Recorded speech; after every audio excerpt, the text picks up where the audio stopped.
In this video, we're diving into why you should hold on contract staffing if you're a beginner.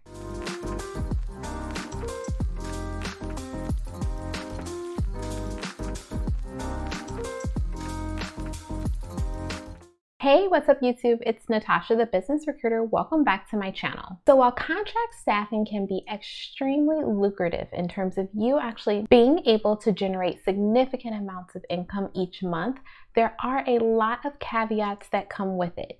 And many of those caveats are actually associated with your setup from the very beginning. One of the main things that you need in order to be able to execute contract staffing at a high level is going to be working capital, meaning you're going to need some money up front to be able to even get your contract staffing firm off of the ground. And it's very different from a recruiting agency firm in that you actually have to have significant amounts of working capital in order to make it work. Keep in mind that you have employees that are going to be a part of your payroll, which means that you're going to have to be able to actually pay them, which also means that you're going to need the capital or the funds in order to be able to pay them. And if you're going to be successful at the contract staffing game, then volume is going to be the name of the game. You're going to want to ensure that you're able to have enough contract workers who are working for your clients in order for you to be able to generate that volume of revenue that is ultimately going to be able to help you hit your financial goals. Now, on top of the working capital that you have, you also have to ensure that you have all of the back office setup. Now, back office setup can include a multitude of things, including payroll management, employee onboarding, insurance claims, taxes and compliance, as well as accounts receivable, just to name a few. Now, while that may seem like a lot, there actually are services out there in which you can hire a third-party company in order to take care of all of your back office setup for you. But again, the thing is, in order to hire that company on and have them be able to do your back office setup, you're going to have the funds in order to be able to pay them. Now, if you are enjoying the content so far, then be sure to go down below and hit that subscribe button as well as that bell so that you can get notified of all of my videos that drop weekly. Now, the barriers to entry that are associated with contract staffing is another thing to keep in mind. They are fairly high, at least in comparison to starting a recruiting agency. And it's not just because of the cost that's associated with getting a staffing agency off of the ground. It's also all of the legal requirements that are associated with it as well. There are more strenuous legal obligations that you have to follow when you actually have a staffing agency.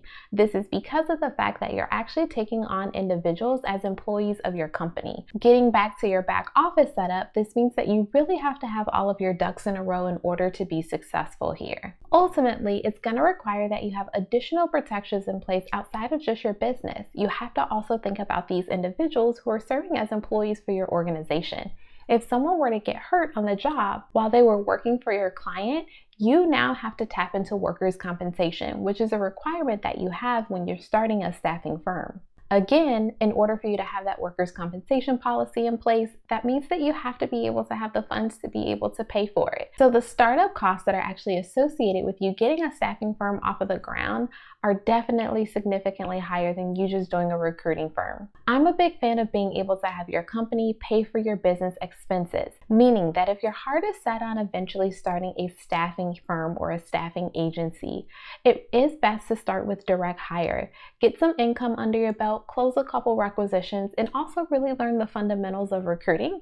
Once you've gotten to the point where you've done that, you've generated enough income within the direct hiring sector of your business, you can now leverage that income, invest it back into your business, and then ultimately start the staffing firm that you wanted to in the beginning. So if you're a beginner and you're out there and you're really thinking about how do you get that contract staffing firm off of the ground, definitely take into consideration a lot of the points that were made in this video. It's not to say that you can't do it, but maybe the timing isn't necessarily in the beginning. Maybe it's later within your recruiting journey. Well, I hope that you found this video to be helpful. If you did, then be sure to give me a thumbs up. As well as if you are not subscribed to my Facebook group, make sure you go down below and hit that link so that you can get connected with everyone who's a part of the TBR community. We're in there talking all things recruiting. Thanks for watching, and I'll catch you on the next video.